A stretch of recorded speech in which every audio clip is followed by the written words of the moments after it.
नमस्कार, आप देख रहे हैं गुजरात प्रवासी न्यूज। मैं हूं आपका एंकर राहुल शर्मा। मथुरा से इस वक्त की बड़ी खबर सामने आ रही है, जहां अपनी मांगों को लेकर गुस्साए किसान पानी की टंकी पर चढ़ गए हैं। मथुरा के गोवर्धन तहसील में उस समय अफरा तफरी मच गई, जब दर्जनों किसान अचानक पानी की टंकी पर चढ़ गए। किसानों का आरोप है कि उनकी समस्याओं को लंबे समय से नजरअंदाज किया जा रहा है, जिससे परेशान होकर उन्होंने ये कदम उठाया। अगर आपने इनसे लड़ाई में आज का तो मुझे नहीं समझ आया आपने किसी से लड़ाई अगर उस लड़ाई में कोई दूसरा आदमी हाथ से के बहुत शायद कैसे वो अभी मैं कह रहा हूं अगर काम कर रहे हो तो ये चीज है सीधी सी बात। अगर मुझे मानते हो आप भाई की तरह, अगर मुझे मानते हो आप आ जाओ। अभी सब चीज हम लिखवा के दे रहे हैं तुम्हारे सामने, जब तक मैं तुम्हारे पास से जाऊंगा। मैंने सुनो जब मैंने तुमसे कह दिया सुनो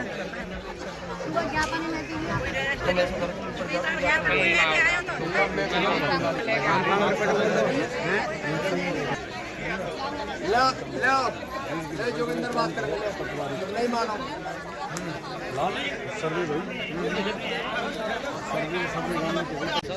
ये एसडीएम साहब का नंबर इनसे बात 44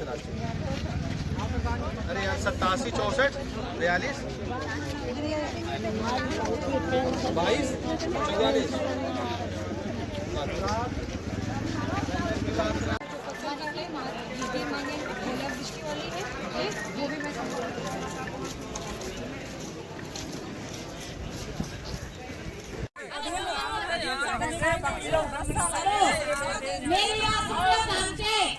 यहाँ डीएम साहब आने क्योंकि उस दिन मथुरा गए थे 23 तारीख से। पहली बात है डीएम साहब की भाषा अगर आप सुनोगे तो ये समझ लो कि चक्कर खा के यहीं गिर पड़ेंगे। तो हम यहाँ से जाएंगे, वरना इसके अलावा हम कोई भी कदम उठाने के लिए बाध्य हो जाएंगे। और ये प्रशासन तहसील का नहीं जिले का देखेगा थोड़ी देर में।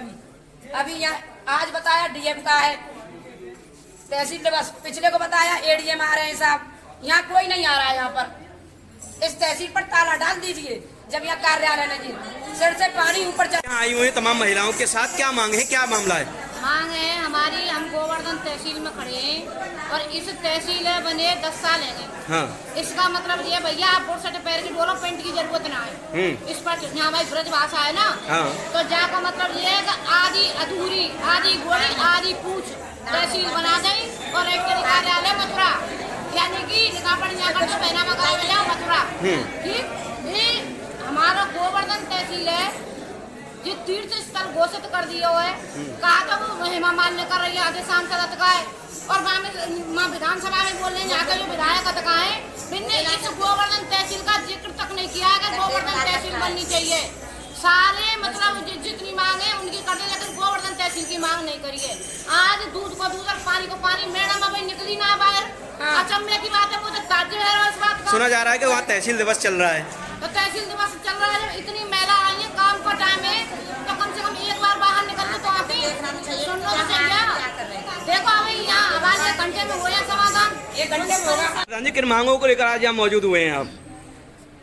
मांग तो विभिन्न है। अभी तहसील की बात आई, तहसील अपनी परिपूर्णता स्वरूप में तो है ना, जहाँ रजिस्ट्री कार्यालय न हो वो एक अधूरापन है। किसानों को कम से कम भाड़े को शोषण 2 लाख प्रति माह हुए मथुरा जावे मेरे आकलन के अनुसार। एक तो जिलों के और जाकर अधूरापन है तहसील में।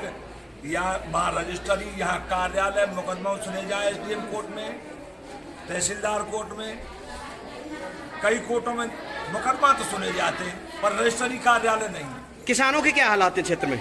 किसानों के हालात आप सभी भी देते हैं। रात भी बारिश हुई है, 13 तारीख को भी यहाँ धरना प्रदर्शन हुआ, ओले की बरसात हुई।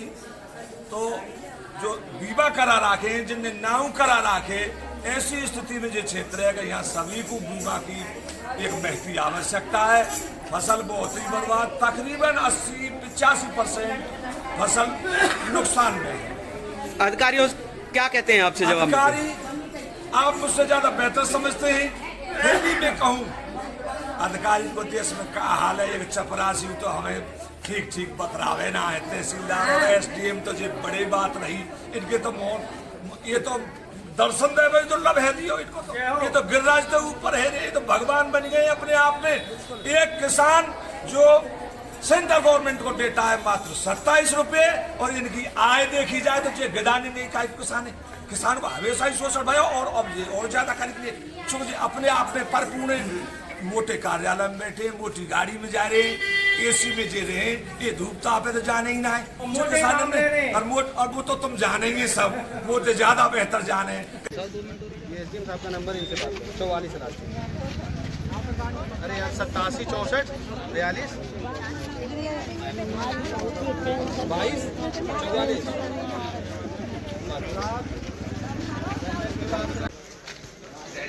मौके पर तनावपूर्ण माहौल बना हुआ है।